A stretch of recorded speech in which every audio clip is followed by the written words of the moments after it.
Hello everyone, I am Batu, and today we're going to be talking about Acumatica P3M CMMS asset facility view.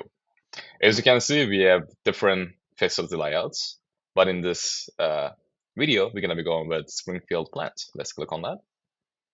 When we click on it, as you can see, the whole overview of the facility view. We can see all the specific assets with their asset ID. As you can see, specifically, for example, this asset is called COM004, right?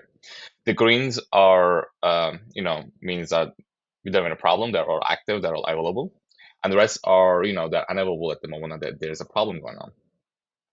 As you can see, we have the option to zoom in, and we can see different trucks as well. As a truck to one with their name.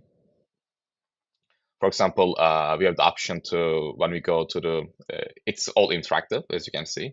We have the option when we go to the specific for this asset from 004, let's click on it.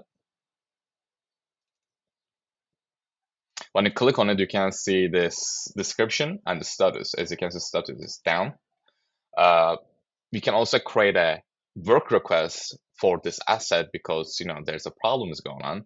We can either create a work request or we can create an item request. We have both that option. Below that, you can see the outstanding work requested. We can also see the open work orders. As you can see, there's 3. If you want to create a work request, you can simply click on it, and that will take us to the work request page.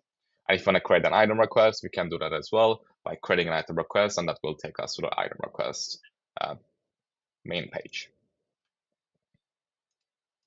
Thank you.